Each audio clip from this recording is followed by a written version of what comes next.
Welcome to the RPG Podcast. And we are live. Oh, God, Patton! Presented by SHEATH. A Time Wheel production.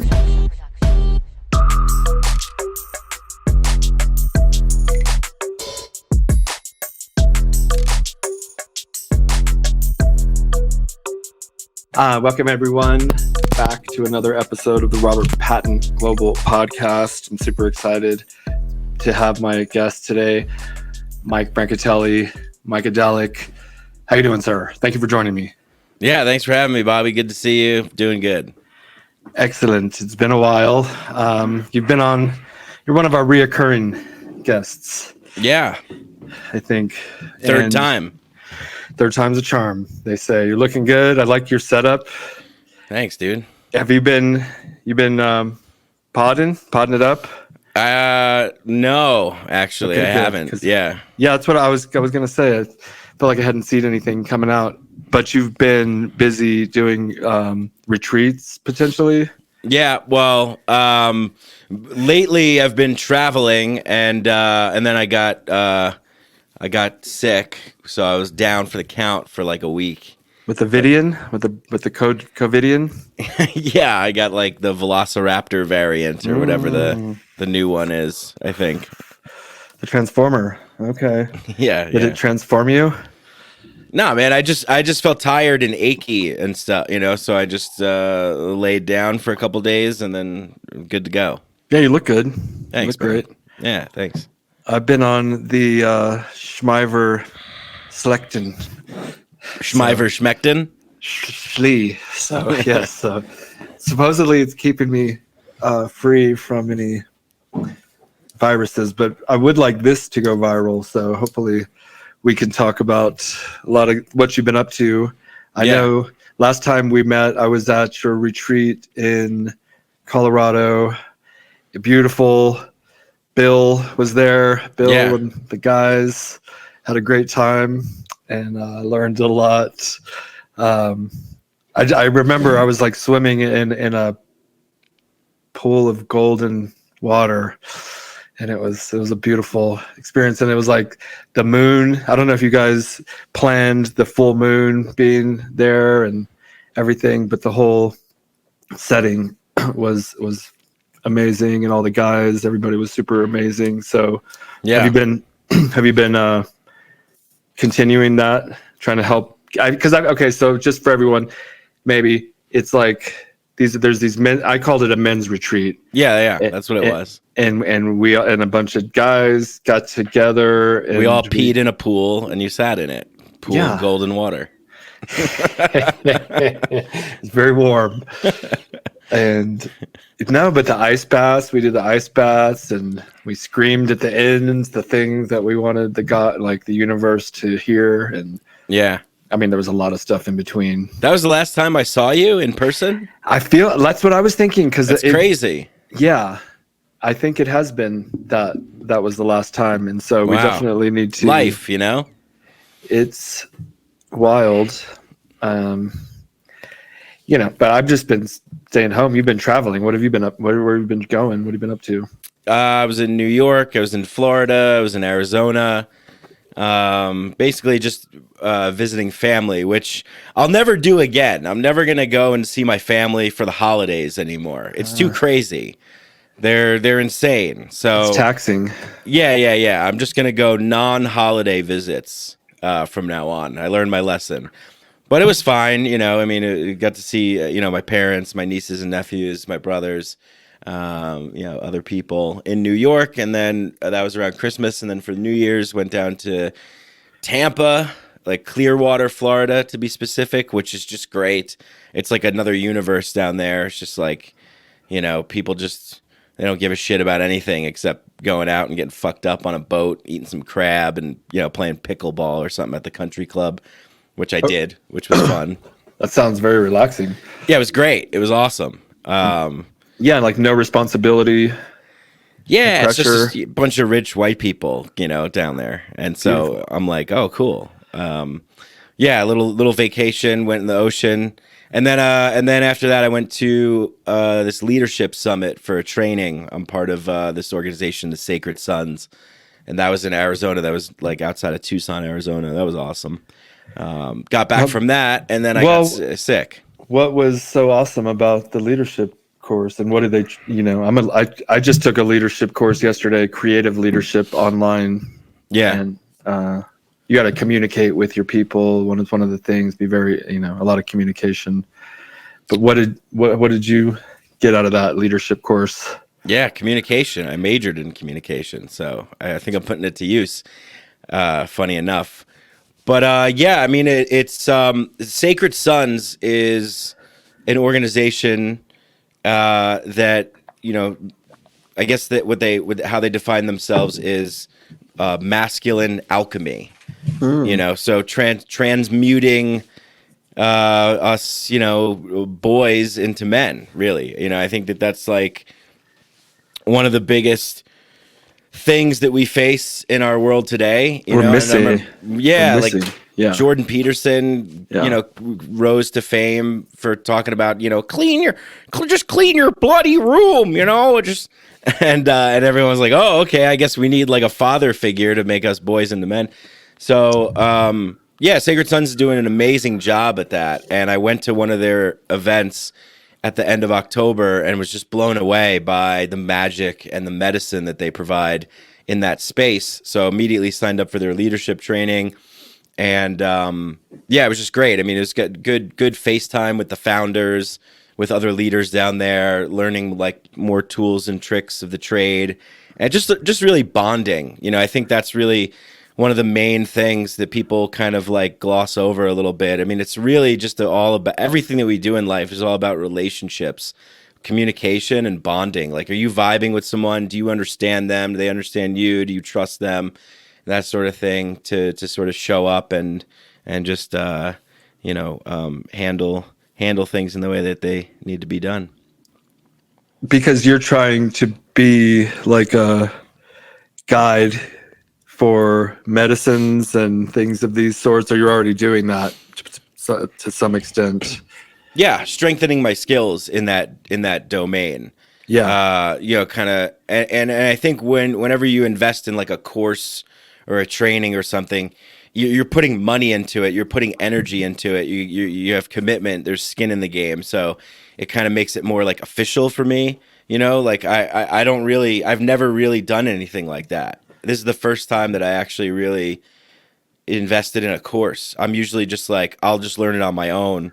I'll just read whatever, I'll just do whatever. But there's something nice about like a structured course, and you're in it with other dudes, and everybody's checking in on each other and supporting each other, and it's good. Yeah, it's so I'm sharpening my skills to be more of a facilitator, and then using their resources and their platform, and like learning from them as well, of course. I feel like the army type, military type institutions help turn boys to men. Yeah, definitely.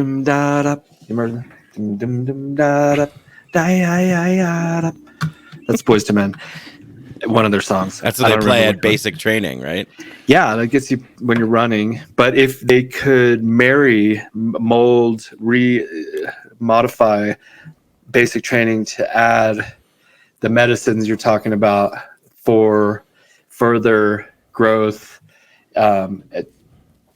evolution, because it's all like obstacle courses, shooting guns, leadership, land navigation, challenging the physical body married up with like challenging maybe like the spiritual side of things, and becoming like a super soldier of life, not necessarily war.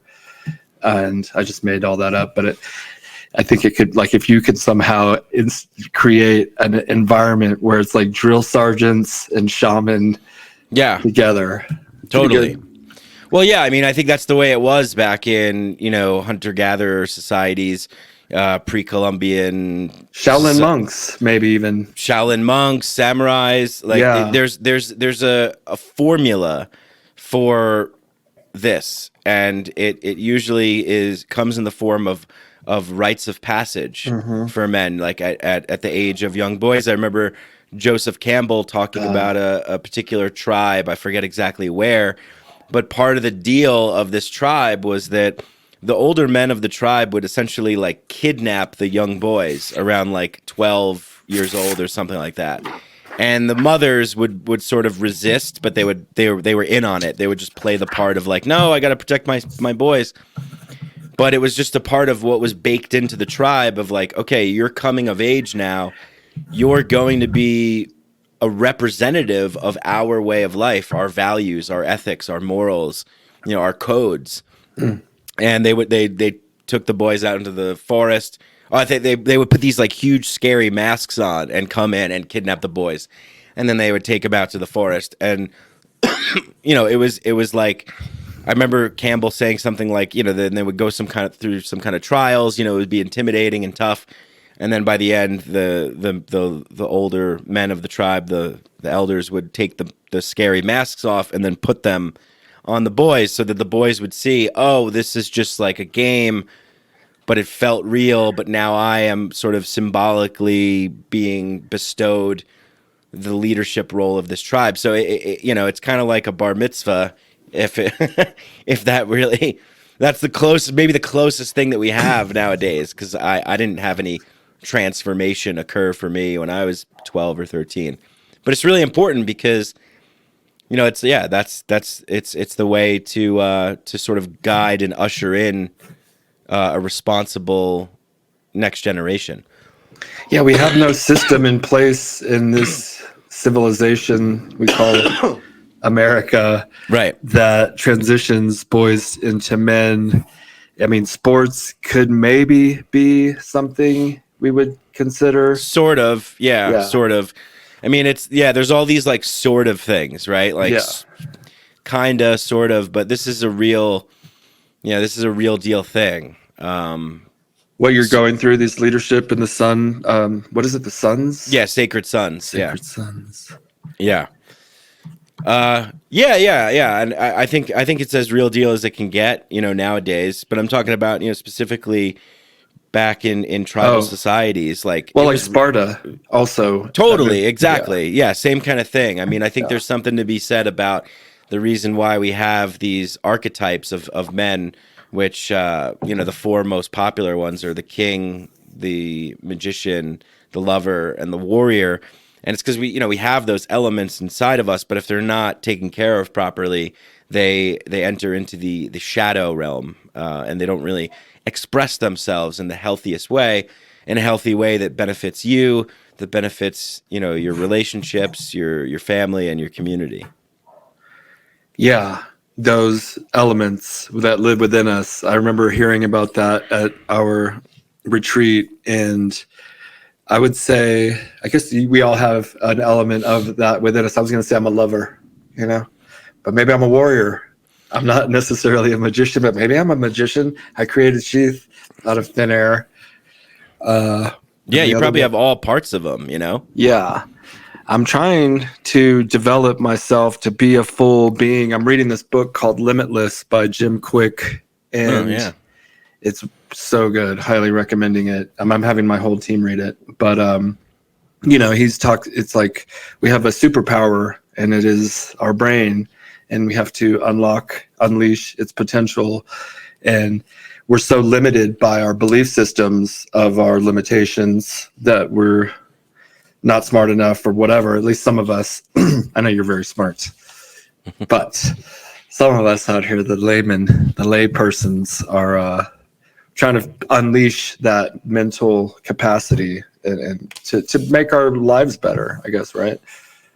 Yeah, so why is it locked away? It's locked away because of our culture, because of conditioning, indoctrination, public education, family, systems that didn't know how to unlock those and awaken those. Mm-hmm. So it's all there. We have it all. It's just a matter of like unearthing it. Yeah.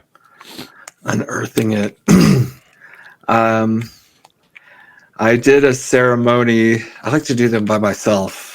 I did a medicine ceremony, and I have a black room, and I just went and sat in there for like 2 hours, and I was just again, like it seems like I'm talking about psilocybin right now. It massages the brain, it washes you clean of any old potential bad habits, but it doesn't really.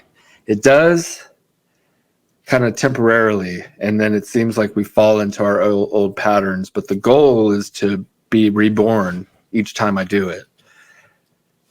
But then how do you hold on how do you hold on to it? I hear of all these people that do like psychedelics, and they go to retreat after retreat after retreat, and they're still like, yo, you should have been fixed on the first 3 or so, maybe. Retreats. That's what they say? I don't know. Like how you tell me. I'm asking you. Well, I mean, look, we're not going to get out of this thing without participating a little bit, right? Like we're such lazy bastards as human beings. We want everything to be done for us. We want like some god to come save us, some aliens to come down and save us, some, cataclysmic event or something. Yeah, some hero or something to, or some psychedelic, some compound, it everything can be converted to ego's use, as Cho Young Trungpa says, and that's the ego talking. It wants it to be different, but it's not. We have to participate. Like we have to want it. We have to, see it. Like I think one of the things that psychedelics has done for me is just confirmed what I already felt inside. It's like, oh, I think there's something more.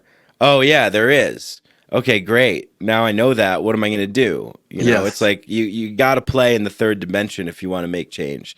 You can't just like expect it to happen because you drank a jug of a boga or some shit. You smoked 85 toads and had 75 mushroom ceremonies and boofed ayahuasca. It's like you have to put in the work. You have to participate. You can't just leave it up to you can't just outsource your growth, essentially. Yeah. So once you have these experiences, it's just like translating that into how it can be beneficial in your life and actually sort of incorporating it or whatever, Yeah. I'm thinking of like Aubrey Marcus for some reason. You're reminding me of him because you look like him a little bit. I look like Aubrey Marcus. Very handsome.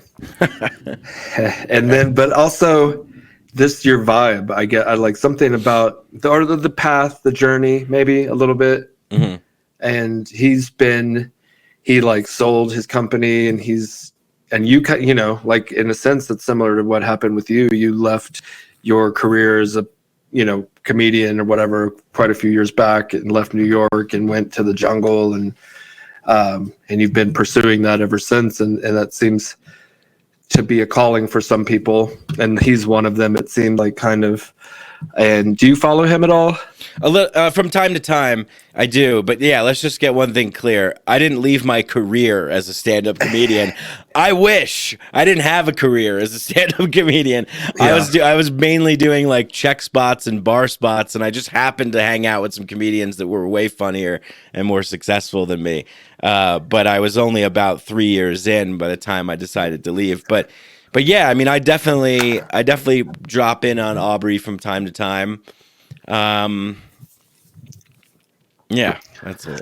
I mean, because he's fascinating to me because he's like rich and handsome and tall and tan, yeah. and he has he was just living this life that you would think every guy would kind of dream of living ultimately, but he's pushing this shamanic path. I mean, he spent like 7 days in the darkness recently.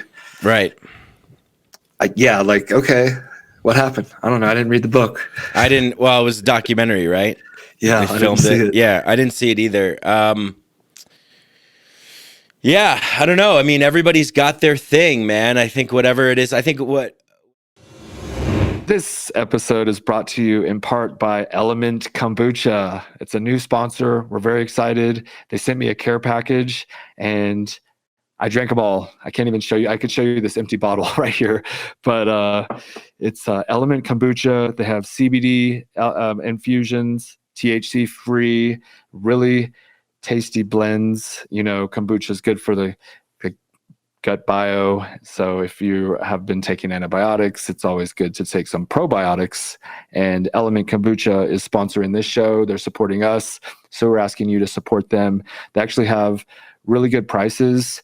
It's like 10, 15 bucks for a 6 or 8 pack on their different options. They have variety packs, or you can just get the Summer Vibes blend, whatever you want. It's at elementkombucha.com. Promo code RPG11 will save you 11% on your purchase, and they'll know that we sent you, and we would appreciate the support.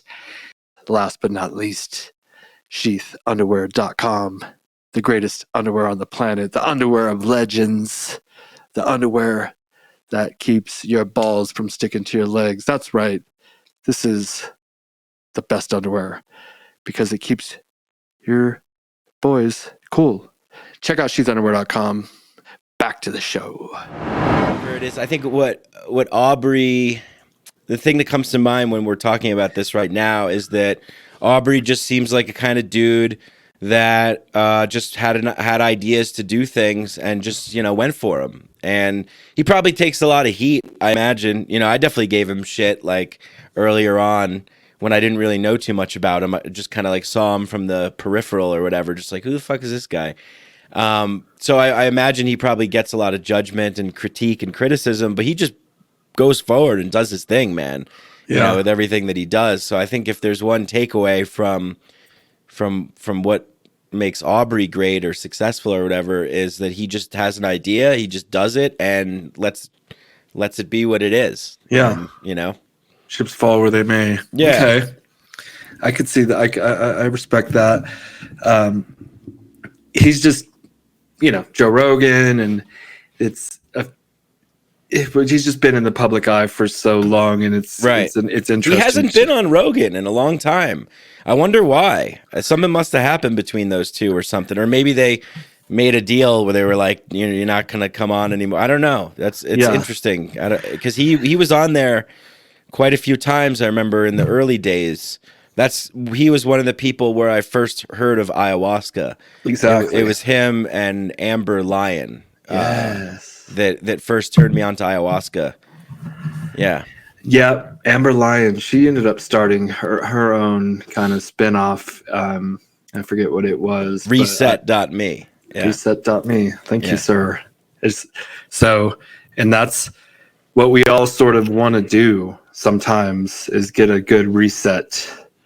Because it all, maybe our computer mainframe, the RAM and everything just gets like clogged, and it's like too much, and we get overwhelmed. I think anyway. Oh yeah, dude, 100%. I mean, our nervous systems are not built to handle this modern civilization that we have invented. It's just too much, man. Like we can't handle it. Even if you think that it's not affecting you, it's affecting you. I've been off of social media for a month now. I feel so much better. Wow. And I wasn't even really. I was just going on. Let's just say I was going on Instagram for an hour a day and just kind of mindlessly scrolling.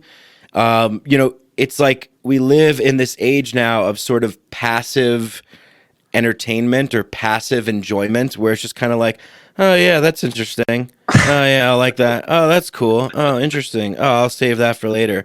Like we're all like these like lazy hunter-gatherers in the digital sphere. We're just like scrolling and looking for something. What's the next thing? What's the next thing? But even if you're not really doing that, even if you just log on and you see, like, how many images do you see? How many messages do you see a day? It doesn't even matter if you're like actively engaging in them.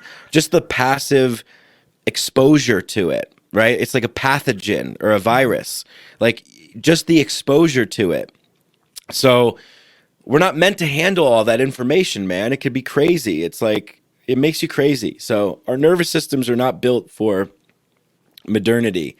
It's too much in a way. We got to figure out a way to use technology in a bare minimum way so that it facilitates human consciousness evolution and embodied growth. I was thinking if we could use technology to enhance our ability to deal with more technology, like a backup brain or some, like some sort of battery. Yeah, I mean that's the transhumanist singularity Silicon, Valley type approach. I don't like that approach. I think digital minimalism is something like that I'm that. trying to get into, because it's just it's there's too much going on, and we don't need to be exposed to it all. Even if you think you're not being exposed to it all, you're being exposed to something. There's things that you're seeing that you just don't need to know. You don't need to see. And so I think that it's really important that we can, try and get back to baseline, what really makes us feel. So we don't need like all these huge resets. You're right. I mean, there's people travel around and go to retreat after retreat or medicine ceremony after medicine ceremony. And it's like, well, why? I mean, there's probably a lot of reasons why, but one of them is probably because there's just too much going on, and you need to get those resets more often. And it is fun.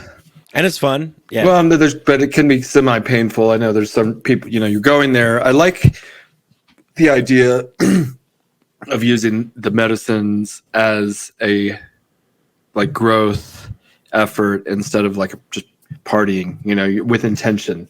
I want this out of this experience, not to just get, like dancing is cool. That's good. So that's not to diminish dancing on medicine, but if you're mixing it like, with alcohol and like while at the same time, and just like, you're not really using it with the sacred or the reverence it deserves, because it's powerful shit, Definitely. Yeah. They're powerful tools. And I'll just say that, like, yeah, I mean, there's such a focus with psychedelics on like healing and healing and healing and healing and healing. And it's like, how much fucking healing can we do? It's like sometimes healing just fucking happens. Like I went to a music festival with your brother. Yep. And it was fucking awesome. It was great, man. I mean, we just partied the whole time. And like, but right. I mean, like I wasn't drinking alcohol or anything because I'm smart. I know, like, all right, not to mix this with that. But I mean, just having fun. Just having fun. I think that like having fun is healing. Yeah. Right. And we don't need to like put a label on it and say like, well, you can only do mushrooms if you're blindfolded in a room alone, and you got to go into your inner child, and like, it's like, no, sometimes you just need to like dance your ass off. Hell yeah. And just have some awesome conversations and lay down with your bros and like look up at the stars and smoke a joint and fucking crack some jokes and have a campfire, like whatever, just hell like, yeah. That's all the shit beautiful. that I like to do. I mean, if there's anything that I advocate, it's like have fun. Yes. Have good fun. I would, that should be more of a message in self-help, like, go out, have some fun, chill the fuck out. There's just like everything, we get addicted to everything. We're such fucking interesting creatures as human beings. It's like, oh man, like this is the new thing. Like I got to listen to every podcast about this topic because I got to like fix these problems in my life, and I got to get to the next step, and I got to improve, and I got to be better, and I got to be faster, and I got to be stronger, and I got to be smarter, and I got to be this, and I got to be that. And it's like, all right, fine. Like there's some truth to that, but don't take it so seriously. Like go towards the path of what you want to do to improve your life a little bit or whatever, but also like have fun doing it. If you're not having fun doing it, you're doing it wrong. I have it says have fun or don't do it. And I was actually referring to the podcast, in my live, when I do my lives, I do love podcasts. It is something that I do love, but one of them is Tuesdays with Stories. There's nothing educational about it on that. There's like fart, dick jokes, queef this, whatever.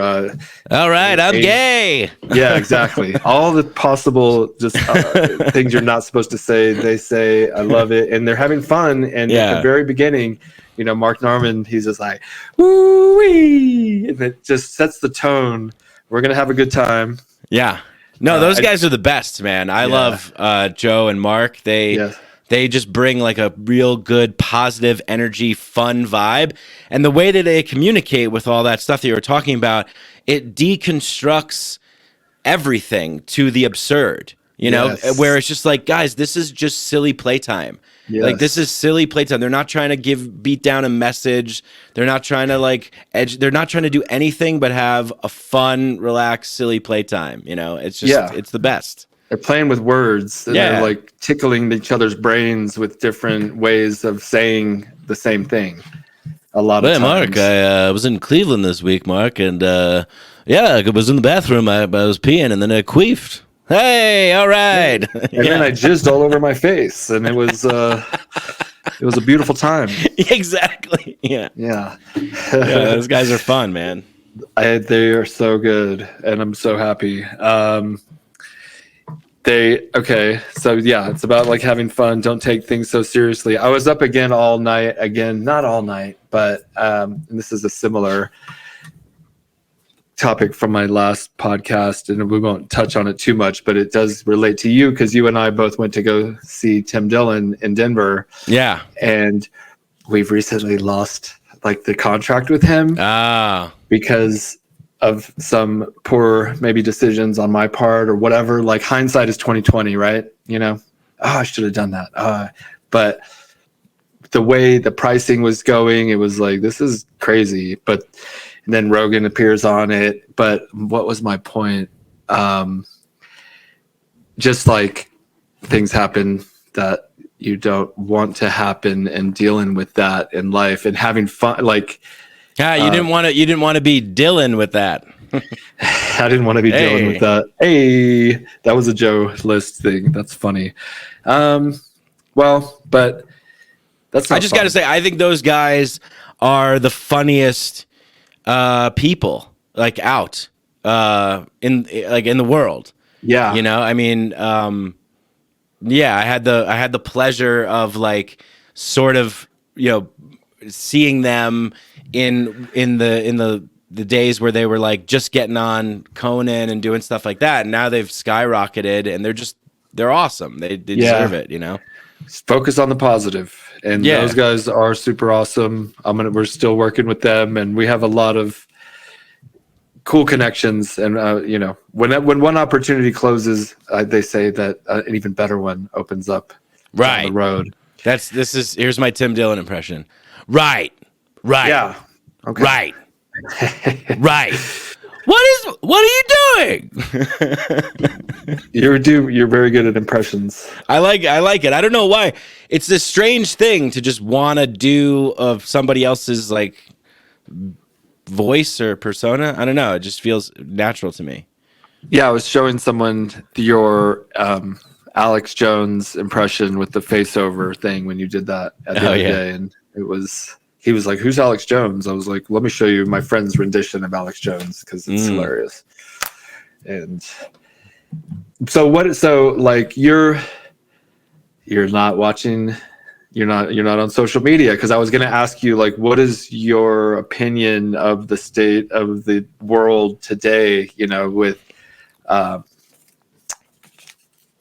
because you typically were like, you know, pretty into like politics and libertarianism and things. Where are you at with all that these days?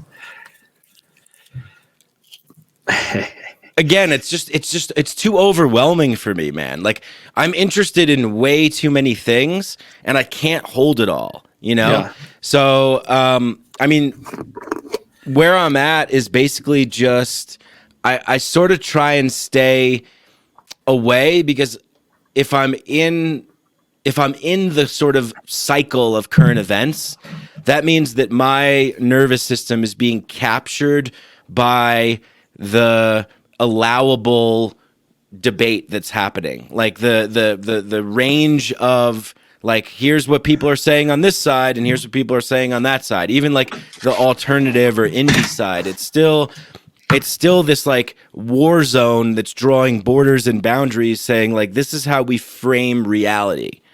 And if I allow myself to stay in that for too long, then I start to take on those energies. And I'm like, oh yeah, this is how reality is, because this is what the major narratives are going back and forth, arguing about. Like, this is what the corporate press says. And then, you have like the indie, news market being like, well, actually, we're going to refute that. And it still operates within that, range. Like Tom Wood says it best, the 3x5 card of allowable opinion, thought, expression. So you're still stuck in that little, sandbox. And so I don't like to be in there, but occasionally I will. Like right now I'm doing a little bit of like a news fast. Like I don't give a shit, because it's always the fucking same thing. It's just the details are different. It's always the same fucking thing. Like, the power elites, as C. Wright Mills titled them, the power elites, pre-conspiracy theory languaging. This book was published in 1956. So, the power elites, the corporate oligarchy and the state all have a vested interest to further the status quo that keeps their racket going. It's a racket. They got a racket going. And I think it's pretty fucking easy if you understand, a few simple things. Like, nobody's here to help us. Everything's about power, money, and ego. And just follow the money. Who funds what? Who's getting paid to do what? And you'll see, how the world works, And so I try not to get too worked up about the details of anything, and I try and stay out of it a lot and just focus on, like, there's this Buckminster Fuller quote that gets said way too much, but it's true. It's, if you want to change things, you don't fight against the existing status quo. What you do is you build appealing alternatives that make it obsolete. And if we look at like how things take off in our world, it's always that somebody built something that then rendered the other thing obsolete. Like Apple built the iPhone. Who has? I don't have a landline. Do you have a landline? Like, it's been rendered obsolete. So I try to focus on building things that are gonna attract people into a new way of living, where we don't have to be dependent upon the machine, as I'll refer to, sort of like the power elite machine. Mm-hmm. And let's just do things in a different way. And we can do it because guess what? Everything that's done in the world is done by people. So we just need people to buy in. And I'm starting to see a lot of that happening. So, I mean, you can't get caught up in that. For me, I don't like to get caught up in that matrix too much. Yeah. Oh, the matrix. We'll get back to that. But so, like, do not concern yourself with the corrupt politicians and powerful business corruption, because the system is in place. So without them, there would be no system in place. And with the system that is in place, you can get rich and you can live, or at least you can live your life within this system. So you don't, because you can spend your time worrying about what they're doing, but it's been going on for time. 10,000 years. Exactly. So you can either keep focusing on that or live your life, build your world around you that you want to see and the people that you want to be around, and focus on what you have control over ultimately. Yeah, tend to the part of the garden that you could touch. I mean, I think it's good to have an awareness of like what's going on so that you can navigate. You just, at the end of the day, you want to be a good navigator. So you don't want to be ignorant or oblivious to what the corporate power elite state, crony oligarchy is doing. But at the same time, you don't want to get entrenched in their narrative. It's like, well, they say this and they say that. Like, a lot of times I'll hear things where people are saying, oh, they say that this variant is blah, blah, blah, or whatever. And a lot of time, or they're going to say that they're going to do, the passports are coming and and a lot of times I think They're just these think tanks that are just drawing up these stories, and then they release them out there just to see what the response of people is going to be. You know, just to see, like, it's this big fucking psychological science experiment as well. So I think the best way is don't give it energy.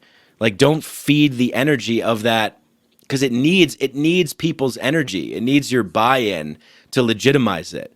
So, you know, I'm just a big fan of like civil disobedience in the fashion of like Henry David Thoreau, and other you know, methods of saying, okay, how can I like use this to my best ability to create something for myself that then I can exit and have my own setup, be as less you don't want to be dependent upon these systems at all. So if you could free yourself from the systems as much as possible, I'd say that's a win. Yeah, a lot of men fantasize, you know, going off grid, moving up into the mountains or whatever. Yeah. And I'm in that vein. I definitely feel like we've pulled back from society, and like we don't watch the news, although I do get my news from social media, like not even social media, but like YouTubers like Russell Brand or Joe Rogan or a couple other people. Like Ron, I listen to the Ron Paul Liberty Report. I do like him. Yeah, he's always good. Yeah, he's still alive. But even like, I just want to point out, like you said, like I get the news or I get my news. It's like, what the fuck is the news? Whatever they say, whatever. The news is just whatever the most the narrative that has the most traction. Mm-hmm. You know, it's whatever story they're trying to like pump down everybody's throats. So then you have like, all right, like, so you have like the corporate press that's like going around saying like, hey, like this is the, you know, this is the story, this is the thing that everybody should be concerned about, and we're going to run it nonstop. Repetition is the key, so it's like burned in everybody's brains, even if they don't really know anything, they just see the headlines and all that kind of stuff. And then you have the, you know, the independent outlets that are like, no, this isn't actually what it is. So it's still, everything's getting stuck in this one version of some dreamed up reality that people are like talking about. It's like, you can dream up your own reality. My news is what's going on in my world today. Like that should be the news. Yeah. Like what's your news? What's the news of RPG? Like what, you know, it's like what's most important to you? What's going on in your world? I think if more people sort of paid attention to that, then, you know, just like, I don't know. Well, that's what when I'm doing my lives and stuff, I typically talk about what my life is, like what I'm doing, and I'm like, nobody gives a fuck about what I'm doing. No, they do though. Yeah, I don't know. They do care, because we're all the same, man. Like we go through the same shit. Yeah. We think that we're like separate or special or different, or like nobody's gonna understand my world and my pain and my troubles. It's like, no, they fucking do. Like there's everybody that I ever talk to that says like they're starting a podcast or whatever, I just say be 100% transparent and authentically you, because you're going to reach the people out there that are like you. You know, if you're being somebody else, then that's not going to work. Yeah, because I find myself wanting to, this guy's he's doing current events and he's reading from papers. He's like this, he's like, well, the news said this, and he's reading an article, and I'm like, that makes sense, because people don't like to read. So all you got to do is read news articles on your thing, and people are going to watch.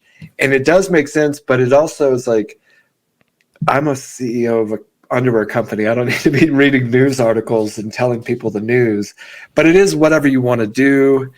But ultimately, so I kind of do a mix of my, you know, I do like this. We talk about medicines, and I'm like a wannabe Joe Rogan to an extent. We're just having a conversation. Aren't we all? Yeah, aren't we all?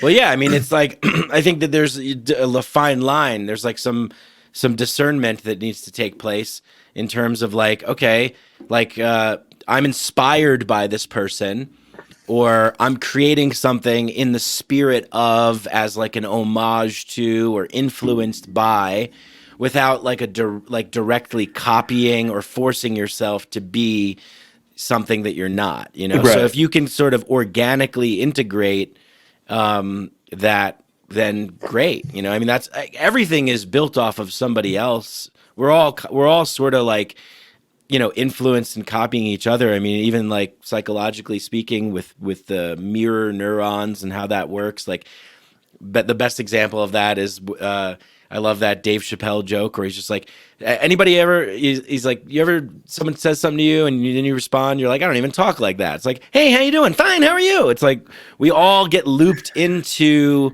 a feedback loop of like the energy that's circulating around us. And, you know, the greats, the people that are great at it, just like take what they can, they feel that they resonate with, make it their own, and then incorporate it into something that's new, you know?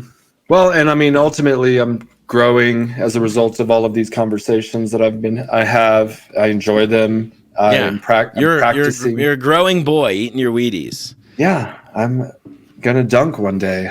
Hell yeah! I think I'll dunk. Sorry, I didn't mean to interrupt you. I'm jacked off caffeine over here. Let's. Am I screaming? Am I yelling a lot?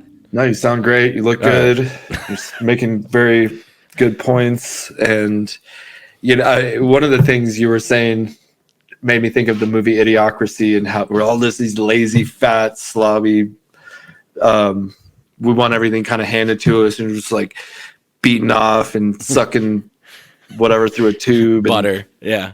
It's just like, and I feel like it is moving in that direction, and we need, I guess, as individuals, just try to be more sufficient and. Oh yeah, dude. Yeah, we're not gonna steer the Titanic away from hitting the iceberg. Like it's fucking full on iceberg city. You know? It's insane. So, yeah, I mean, like this is like a popular expression I've heard a bunch of times. It's like, what are you gonna do? Are you as the Titanic's going down? Are you trying to like rearrange the deck chairs, or are you gonna like get a lifeboat and get the fuck out? And yeah, I think just that's my philosophy. I guess is just like trying to get a lifeboat to get out. Because shit's going down. It doesn't look good. I'm investing in cryptos and solar panels and electricity, and I'm getting this little fusion. It's gonna. I'm just joking, but like I was gonna say, like I'm getting a nuclear reactor, but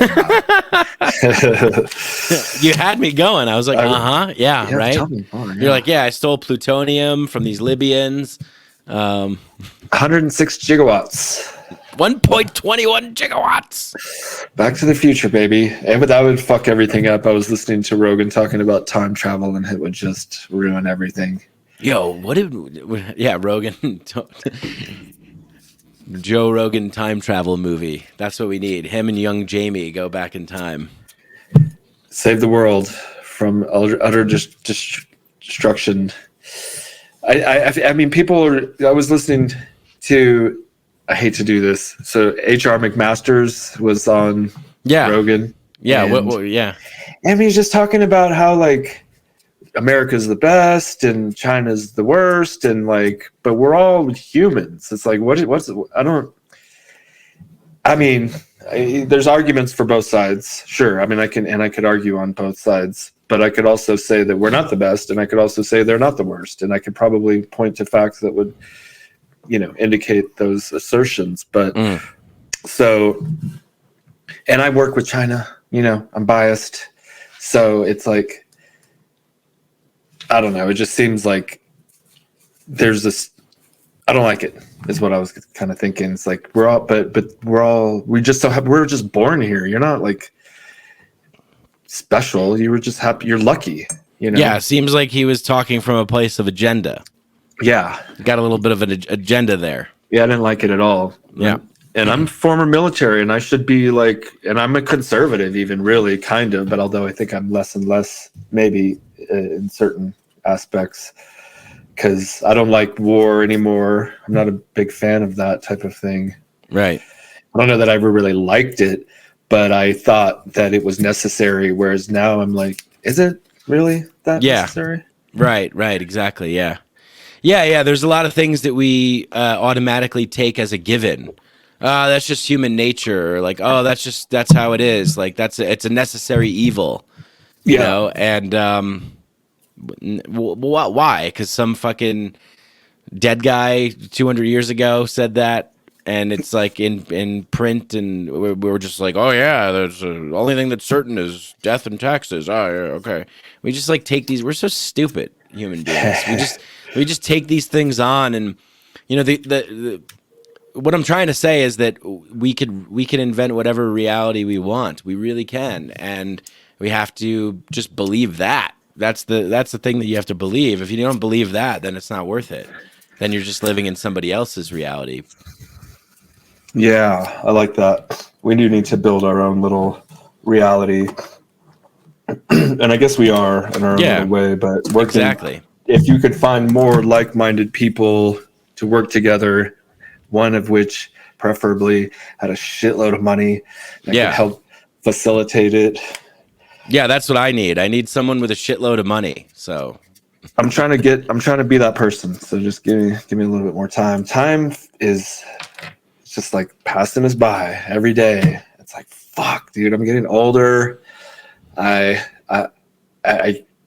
want to like not go back in time, but maybe just stretch out time. yeah. Like a Bitcoin, you know, like you just get finer, like, I don't know, that's not a good example, but make a year like 10 years. Yeah. Well, yeah, one of the best ways to do that is to just do new shit all the time.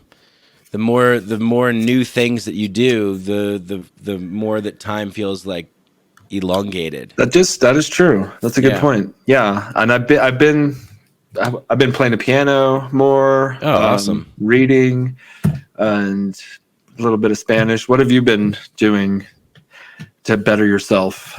What have I been doing? I've been writing a lot more. Nice. So that's been good. Yes, that's been very good. What is that? What are you writing like about or whatever? Well, pretty much Thoughts? just yeah. I think just daily journal, and then just kind of free writing. It's definitely helping me a lot because it's quiet time. I'm alone. It's just words on a page. It's 26 letters that I'm reconfiguring in a multitude of different ways on a screen, and that's it. It's not like lights and cameras and right, a whole production, sounds and things. Yeah, so it helps me kind of quiet down and go inward, and also feel very expanded as well, because I'm like, wow, I'm able to just get a lot of things that are circulating up here out and put them down, and it helps kind of give me a little clarity. So I've really enjoyed having that as like my daily practice. Right on. I've been meditating. Yeah, exactly. Right on. Right on, sir. Yeah. Yes, continue to write. I love that. I wish more people would do that. I like a playing on words. That's what it's so fun.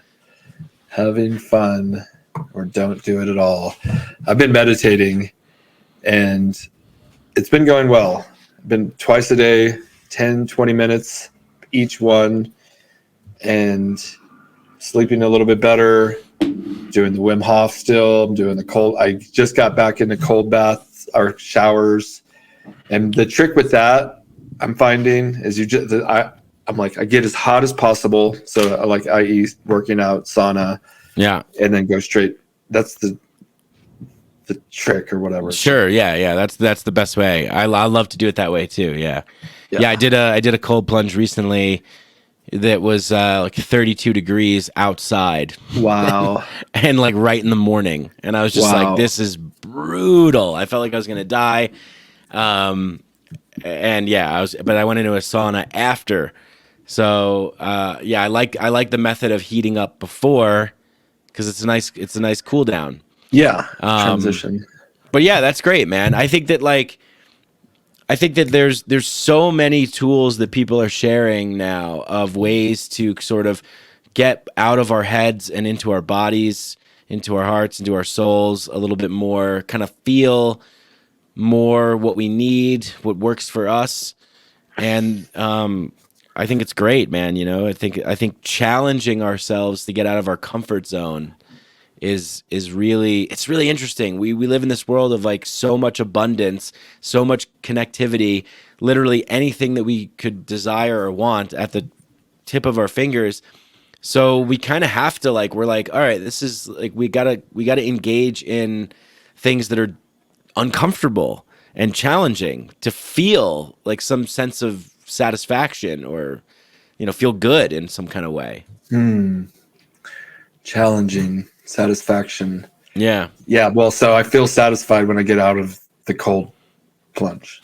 Yeah, because you fucking did it. Yeah, it's There's a brutal. difference. You could talk all day long about the benefits of cold plunge, what it does for your nervous system and immune system and all this stuff.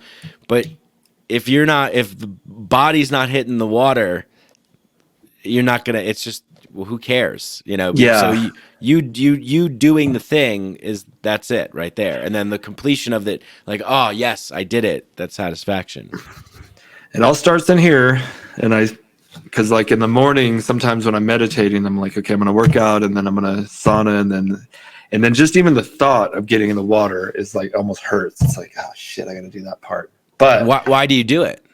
because for sleep and my nervous system. There you go. Yeah, Yeah. my nervous system.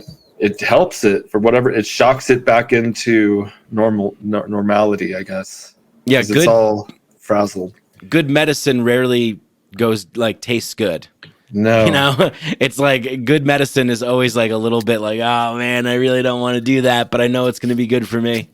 Well, and then the first 2 times I just started doing it again. Those first 2 nights, I didn't sleep well, and that's why I was doing it. And I'm like, fuck, it's not working. I'm not, I could just not do it.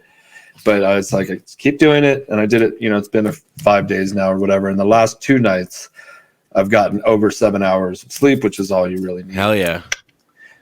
It's a beautiful thing. Nice, man. Yeah, I've been taking this stuff called Calm.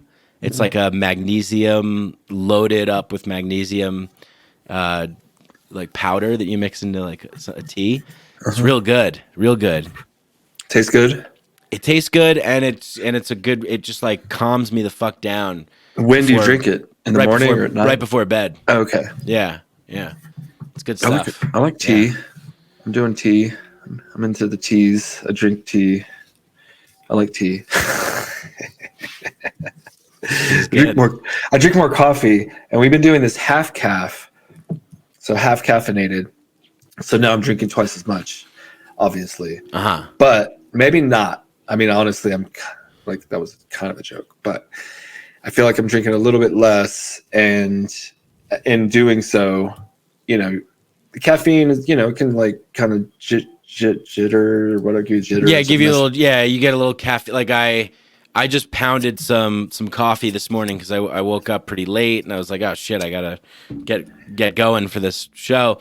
But that's it. Like, I'm not gonna have more coffee. Like I pretty much just do you have coffee throughout the day, or? I do kind of have a couple in the morning, and then maybe one more like after lunch type thing. The 3 o'clock kind of coffee, just to get you through that period where people usually like down, I guess. But I'm finding I need it less and less.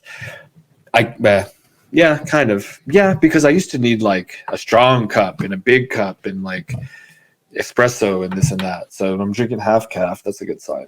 Yeah, half calf. Yeah. Yeah. Reading, a lot of reading. And reading's good. What are you reading? Any books right now? All of those? No. I'm reading St. Augustine's Confessions. Ew. That sounds horrible. It's actually fantastic. I'm just joking. Have you read The Alchemist? Yes. What do you think about it? I think it's great. Good answer. Correct. Yeah. Because I really feel like that is it's like the hero's journey. It's Joseph Campbell. It's Star Wars. It's in a short little book that talks about the life and challenges and overcoming them and following your heart. And I haven't even read it in a few years, but I'm going to reread it again here pretty soon because it just came up again in my peripheral. So I'm going to, sometimes some books are good to reread. For sure. Yeah, for sure. Yeah. What book do you think, what book is like that for you? Let's see. Well, recently I thought about rereading Mastery by Robert Greene.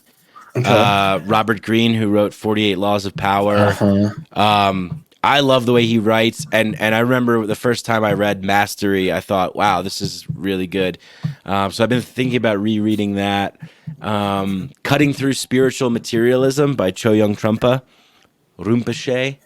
Well, probably one of my favorite books of all time. If you're like considering yourself to be on the spiritual path or conscious path, like you need to read Cutting Through Spiritual Materialism.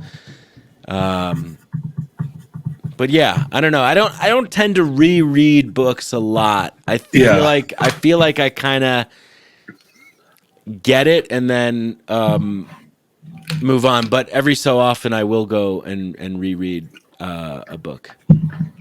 100%. Yeah, same. There's only certain ones. Well, so what do you got going on? We're coming up on time here, and I want to be respectful of your time because I'm sure you're very busy. Well, you're wrong. I'm actually not. Today is actually a pretty good day for me. I got really not a whole lot to do. Beautiful. This is one of the last things. I got to go get a blood test, a PCR test, because I'm going to Anaheim to the UFC this weekend. And I am not boosted or whatever. So I got to get a test just because, let's just say, I think 2 shots is enough, but maybe 3 or 4 might do, but I'm not sure, but I'm good. I'm going to say no. And you got 2 shots? No, but okay. See, I was leaving it vague there. You clarified. I don't have anything. All right, great. Neither do I. Yeah. Don't get that shit. I'm not, it's, we could have a whole other podcast about that, but yeah, it's a bunch of bullshit. Don't do it. I agree with you 100%. It's all a scam and it's a money grab, and I'm, taking my it's more than a money grab. I'll tell you what it is. It's a forever emergency. You know what I mean? It's like, this is what they do. This is what they did with, this is just what, and when I say they, I'm talking about, like, the power elite. Yeah, like, it's like, how can we have a shock and awe event that like terrorizes everybody? Holy shit. Now everybody's in a heightened state of like fear and paranoia and anxiety. And then you just slowly like drip more and more of that out throughout time so that you could fucking milk this emergency for everything. And anytime they need to do something, they would say, well, we're in this emergency pandemic. We have to do this. And then they give themselves emergency powers, and then they can do whatever they want. Yeah. Forever emergency until a new narrative, which is probably going to be hijacking the climate change narrative to you'll see the news cycle will slowly fade out, and something else will come. It'll be like, no, this is the new thing that we all have to be worried about. I'm serious, for real this time. Yeah, the sky is falling. And, the sky's falling all the time. Yeah, everybody go inside, and we'll give you your instructions. Just wait for further instructions. Yeah. No, thank you. I'm done believing anything you say. You're a man. You're a fucking man. You're not a god. Right. Psycho. Yeah, you breathe the same air and bleed the same blood. Yeah, you're not special, but you are, Michael Brancatelli. Yes, sir. I believe in you. You're gonna do great. Keep doing what you're doing, trying to help young men find themselves. I think it's important. I think more programs should be in place like that. I know you're kind of trying to still figure it out, but that comes with trying to do something. You're not going to be maybe perfect at the beginning, and you're going to learn as you go, and as you grow, you'll become great. I truly believe that. Yeah, thanks, Bobby. We're doing We're doing really well, actually. Like, Awesome. Right now we have weekly councils in Denver. We've had about 65 men like come through over the last like couple months, since the retreat and stuff. We've got another retreat coming up in February that's going to be in Bailey, Colorado. It's we got like 3 spots left for it. It's going to be awesome. Where do they go for that?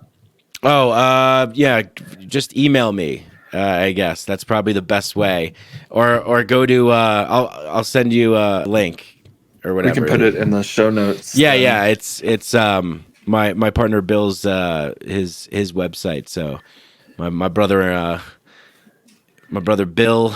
I love Bill. He's a great guy. And this isn't with the Church of the Sacred Sons or whatever. I think you're mixing the Church of the Sacred Womb with Sacred Sons. Sacred Sons is the leadership program I'm in. But this is like Bill and I have been doing this since. Yeah, you're the thing I went with. For a while. So we're refining that process, and it's great, man. It's like I feel so lit up every time I do it. Like I'm just psyched to bring men together to just get real. And then have fun, like get real and have fun. We were sitting around the campfire, we were talking, there was like some feelings, but then there was fun, and then a lot of fun stuff. It was very well put together, very professional. I love the location you picked. The guys that were there were all amazing, and very honored that you invited me there, and so I appreciate that. I'll have to do another one at some point. Oh yeah, very honored that you showed up and everything that you provided. Like all of the guys that were there were like so stoked to get some sheath, and like they were just like, and I know you made some good connections there as well. So that's another part of this work as well. It's like we're getting the emotional stuff, but after the emotions come through and everything, and we're able to sort of like let loose and have some fun, then it's like, hey man, what do you do? Like what business are you in? Like there's that networking vibe as well, which is so important because we want to create as men. We want to build and create, and isn't it so much better to collaborate than it is to fucking compete and like cut someone's throat? It's like it's way better when we could work together. Yeah, absolutely. I definitely made one for sure connection with Christian. I forget his last name, LaFour or something, maybe not.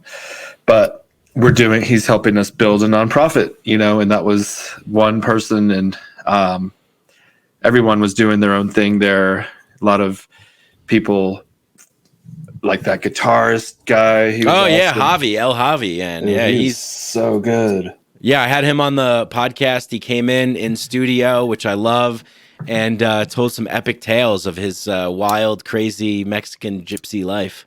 Yeah, he's smashing, I'm sure. Smashing the puss. LOL, sorry, Mom. Because he plays that guitar amazing. Oh, yeah, he's like a mythical creature, Yeah. And then there's a lot of... There was so many people there. I was thinking of like the dude that handed out everyone DMT. That was crazy. He's a good guy too. He makes some really fine stuff. Good guys. I have 2 little packets still. I'm waiting for a special day, I guess. But that's neither here nor there. I look forward to the next time we're together. I want to get together again soon. It's been too long. Yeah, and, same. Thank you for coming on. Everything is beautiful. We got nothing but the future and whatever we want to make it ahead of us, I think. Yeah, thanks for having me on. I appreciate it. We'll do it again soon. Yeah, one day when you bring yours on, I'll come on there. I think I was supposed to go on a couple times and it never happened. But what, on my show? Yeah. Yeah, you were on. What are you talking about? Okay, see how life is. You don't know where I'll send you your episode. It was a good one. Thank you. It was a good one. Did we do it like this then? No, I came to you. We did it there. I think we played golf and then recorded. Yeah, that's right. Yeah. Okay, that's why. Because I was thinking I was supposed to go to your house. It was a while back, and it was a couple months ago or something. Yeah. Okay. Well, I want to make that happen because you're a good dude, and we need to keep that connection. So. Yeah, for sure, man. You and Stacy are welcome. Come up anytime you want. Excellent. Well, Yeah. thank you. Or don't. Just send the Tesla up, and I'll I'll drive it around a little bit. Got you, dog. I got you. Thank you again. Thank you, everyone, for joining me. We're on the new channel, the Robert Patton Global. Tell your friends, subscribe, and share it, comment, and follow Mike Brancatelli. He's a great guy. Psychedelic. If you like any of the kind of stuff we were hinting at, getting at, he's the man to talk to, and you won't be led astray. So thank you again, and we'll see you next time. Peace.